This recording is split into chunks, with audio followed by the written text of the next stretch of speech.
Alright, to start off this video, it's been a long time since I've talked to you guys, or even made any videos. Winter, can't catch a lot of fish. Everybody knows that. Unless if you're going ice fishing, which Lake Erie here doesn't work out, because the ice melts. So, I did buy something in the winter, which will be fun. I'll start making some videos on it. But I did buy a mold. It's a nice craw pattern, so I can't wait to start making. I've already made a few. There's actually one up here. If you can see that, probably can't. But can't wait for that. Got some new stuff. Got that's new. Most of the stuff here is new. I upgraded a lot of this stuff. But today's video is not going to be about me. It's going to be about my grandpa. He does a lot of knife making. He works on these things, makes them from scratch. The handles made, all kinds of, it's crazy what he does. But anyways, I'm going to put you guys on that. And I hope you guys enjoy this video. Like and subscribe. And this is my grandpa. Hi, my name's Grandpa, and you met my grandson Justin. What I'd like to show you is something that I put together as a survival package. I made 3 of these over the Christmas, and I gave one to each one of my 3 grandsons. So I looked at it, and this one is the one I made for myself.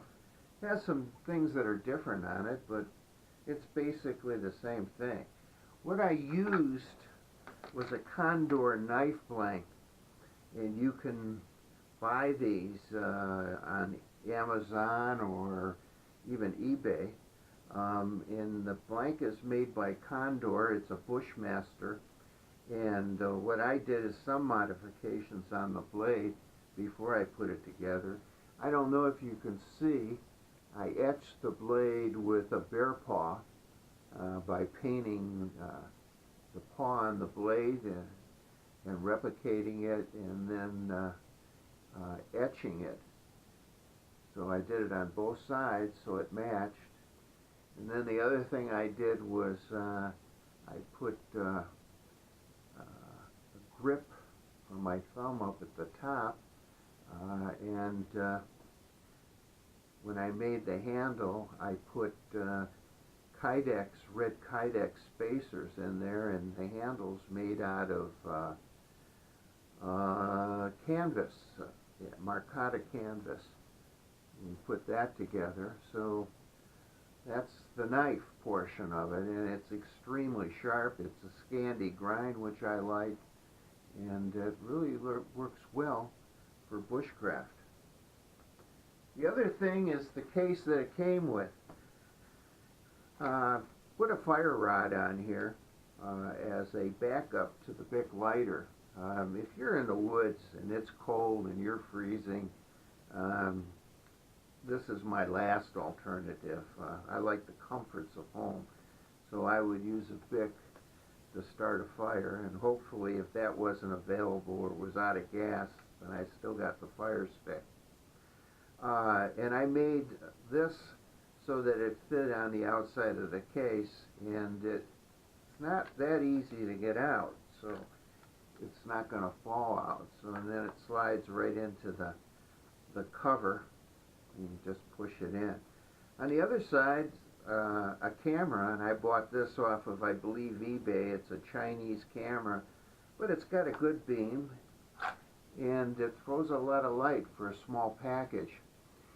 It does have the clip on it, which is something I like. So when you put it in there, you can lock it right in place, and neither one are going to come out any time soon. On the back of the case, I put a Swiss Army knife by Victorix, and I like that because it's the second cutting tool that you have, and this one's got 2 blades on it, and it's got a can opener. What else? like a wine bottle opener. I'm sure if you're surviving, I question why they put even corkscrews on these things. To me, it's a waste, but hey. And an awl. I like the awl and the blades are, to me, the most important thing. And some of them have a little saw on it, which can be helpful too if you're making a trap or something and you want to put a little notch and a stick or something that's going to hold the trigger up on the trap.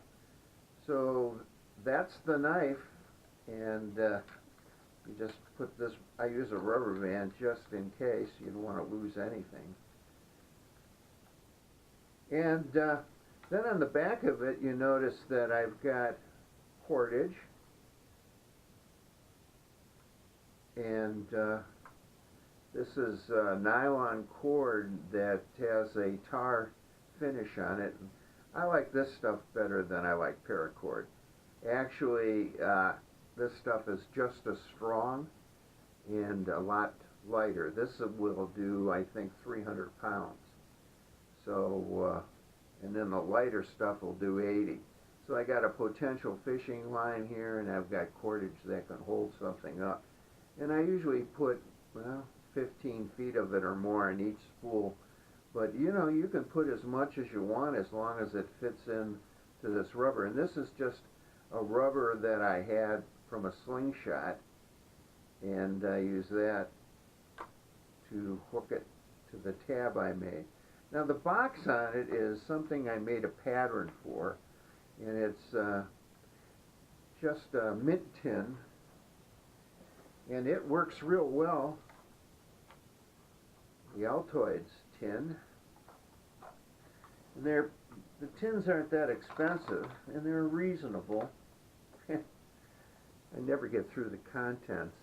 I'm only going for the tin, but it has a whole array of things inside. I got an extra battery for the flashlight. I've got wire for traps. I've got band-aids. I've got water purification tablets. I've got fishing line and hooks, and you know, you can put a whole array of things in here that make survival for yourself and things that you believe you would need to survive in the wilderness. I also took a piece of mirror and glued that on the inside for signaling. So some of the modifications I was thinking of doing with this, probably the major one, is I like a real sharp knife. And I was thinking of putting maybe a diamond sharpener right here and epoxying it on or something like that, so that you had something that you could sharpen your tools with when you're out in the wild. Other than that, I have never had to use one of these. I hope I never have to, but if I do, I can keep this in the car, and if anything happens, at least I have a chance. So that's Grandpa, and I hope you've enjoyed it. Yeah, have a good day.